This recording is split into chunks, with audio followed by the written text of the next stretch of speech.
Look at this special guy just going for his football match. Anyway, today we are talking about that slime bucket. I don't know, I want to do it in a rough, like angry way. I might swear in this one to make it spicy. Slime bucket. I don't want to call him any other name apart from slime bucket or slime bag or slime bowl, whatever. Slime. Slimer. Slimer. That's his name.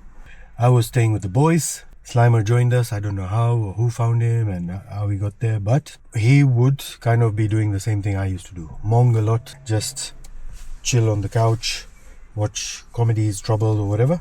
So slowly, like depending on who claimed the couches first, would run with the remote until at some point we were like, look, you want to watch something, we would offer things up to each other. And I don't know, it feels like, I don't know what it was, but I could see right through the guy very early on. First of all, maybe because I have the same kind of characters in my life. When it comes to stories about themselves, they are the best. Nobody else is better. They do the funniest things, the greatest things. And for some reason, I keep attracting these kind of people. I am the one all the time. On top of that, when he would say stories about other people, he would put them down or say the embarrassing stories about those guys. And later, another guy would come to the house who was his friend from his town, and I would get very close to that guy. Like, I really wish I spent more time with that guy because he was more into bodybuilding, positive stuff, good convo and all that. The little town of deviants, where the deviance is, they were on another level with their deviances, man. I don't even know how to explain the level of deviances like these guys would get into. More and more, I would see this guy was slowly cutting down anybody else who was not part of the 3 or 4 main guys. So he'd make fun of them and all that. And then I knew my time would come. I think my time came, the first one was when we had gone camping. And by now I most probably would have moved out. But we had gone camping together or something. I mixed certain substances. So I threw up in Drew's car. And I was so out. One of my boys, first of all, he's known to be vocal about things anyway, but he was drunk. So the way he said it, like, it sounded like, you know, when you know these guys have already had a discussion and then it came out. I take responsibility for that. I was a bit of a bum back then. And then the next day, they were playing football. I'm not a big sports person, so I was chilling on the side. I tried to play a bit. And he's like, you are so crap. And so slowly it started with that. Later on it would be comparing, oh, do you have a six-pack? Do you have this? Do you have that? And another thing I remembered was that whenever he argued, he would just have the same comeback, which was, come on man. Like, he wouldn't present his case. And the weird thing I found about that was he was studying law, or he was graduating to be a lawyer or something like that. He was always trying to one-up me or prove something when I wasn't even trying to be in his circle. I wasn't even trying to be anywhere near him. Unfortunately, we both were kind of jobless around the same time, so we worked in a place in UK, in City, called Ice Fashions. Through our boy Fish, we got the job through them. We were doing paperwork and admin and all that. And when we were working there, it was very nice because it was like more corporate, one of the first proper professional corporate kind of thing. The boss had a very beautiful daughter called Bianca, a Sikh family. And then there was this one guy who was very Hare Krishna and always brushed his teeth after every meal. So he's brushing after lunch in front of us. He's like, you guys don't brush? But this Slimer was sitting opposite me. I was sitting there. Talking. And I don't know, I think he was gay or he had those inklings because, first of all, if I show you those videos of them getting drunk and the way they're just dancing with each other, holding each other in, pretending to hold in wrestling positions, but they're just still holding and dancing with each other, like really holding. So then he asked me, are you gay? And by now I was so fed up of him. So I was like, what's it to you? First of all, the guy wasn't a looker at all. He always looked like he was about to cry or he's been crying. Just that said fish lip, upside down fish lip face, really bad, like old school hat or something. I don't know what attachment he had with that hat and the jacket, but it was like bum kind of look. But then he would wear stingray shoes. So I don't know, like redneck trucker on top, redneck cowboy on the bottom. What kind of remix this is? But yeah, I can't remember. I said maybe, or I just wanted to tease him. Like, I didn't want him to get a proper answer. What was he going to do? Like, already I knew he didn't have good intentions. So what was he going to do with that information anyway, in the first place? Second of all, if I'm not going to hide it. If I like guys, I like guys. Other incidences would be, I would see the whole group this one bad apple started turning people into bums, man. Like, luckily, like, I moved out by then. So when I moved out, some of the boys who were not staying in the crib, or some of the boys, they were moving on with their, power moves. They were doing their things. Doc was doing his thing. So me and Doc, I would hang out with him a lot, because we would talk about these kind of things, future goals, this, that. Well, these guys, it just turned out like they're every night getting drunk, neighbors constantly calling them. Even in the crib we were staying together, they're like, my kids are next door, they're trying to sleep, you guys are swearing, dancing, shouting and all this at 3 a.m. And then I would hear stories like these guys were getting into so many weird things. Another really weird incident happened was Sheena, our friend, had started hanging out with these guys. Sheena, another drinker, so everyone's in the same group. I had either gone to visit that area, maybe I'd moved to Boromud by then or somewhere. So I'm like, yeah, now I'm at them. I can't take a bus late at night or whatever to Boromud. So I was stuck. They wanted to still drink. I don't know if we had gone clubbing or what, but after that, they're like, let's go to this other place. They went to a pub which was very close to my workplace. And that pub I used to go with Aaron to have lunch and have a drink or whatever. Turns out downstairs, they had a special downstairs and this whole giant empty hall. My son's come, so one sec. Sorry for the interruption, poor guy. He's powering through a football match with his leg hurting, mosquito bite and whatever. Hopefully he goes through it properly. So yeah, we go down this empty hall. Mujras. Now, I have never gone to a mujra. I never wanted to go to a mujra. So I was already pissed off. The last time my friends went to a mujra was in Diamond Plaza in Kenya. And I said, I'll sit on the escalators, which were not working. Just chill there while you guys do your mujra thing. I'm not coming in. So then luckily Nikki is like, okay, look, I'll just go in quickly and then I'll come and we can hang out. But I was not happy, first of all.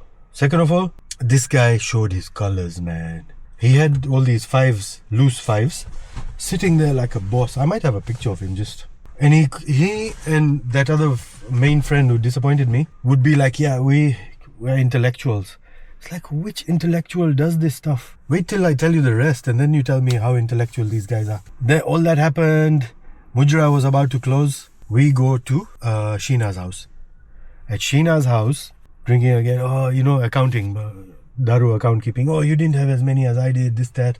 So I remember that last limoncello shot I had. I'm like, this is the last one, that's it. And then guys started getting angry because I wasn't drinking. I'm like, I don't want to drink, man. What's the problem with you guys? I'm just going to go for a smoke. So I went for a smoke at the balcony, in Sheena's balcony. I'm having a smoke, Slimer comes. I don't know what conversation we had, but he ended up sucker punching me.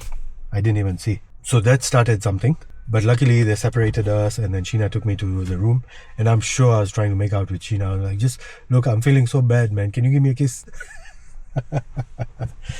And then after that, I don't remember. That was my first blackout. Like, that was my thing where never again. I don't think after that I hung out with these guys at all or very little. Especially if Slimer was there. And then Drew and Segi dropped me home. Or dropped me somewhere. I can't remember where they took me. But the next day or whenever I met them next, they're like, do you remember what you were even saying? And I'm like, oh, was I saying something that bad? Was I saying something dodgy? I was giving out some secrets. And they still haven't told me. They wouldn't tell me. They're like, look, just let it go. Just let it go, man. And then the only other incident I remember was at a place called Blue Ginger or Blue Bombay 2000 or Blue Bombay or something.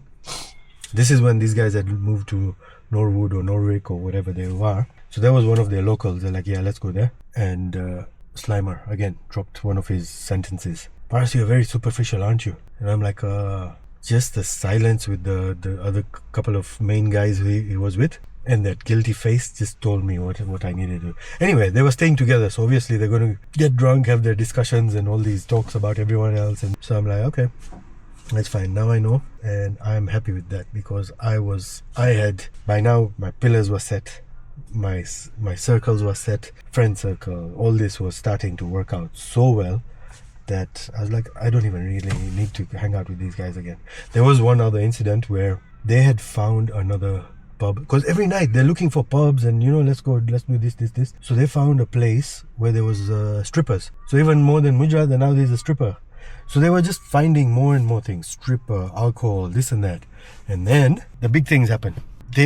when you went to that second house, it was a tip. Empty, like half empty bottles of wine. By now they were into wines. That's why they were calling them the intellectuals. Oh, we drink wine now. The neighbors were constantly telling them, can you stop? Can you just shut up? We have children, this, that. And Slimer goes back in the house, brings back out a knife. So he pulls out a knife on the neighbor. Police get involved. This guy had to do some community service or stuff like that. And instead of learning the lesson or doing something, instead, he must have found a connection called Dheeraj. But he used to call himself Don. So when I heard of him, I was like, who is this Don? Who is this Don? He's like, yeah, he's an Indian Kenyan guy. He sells all the powder. He sells all the porn. He sells all the...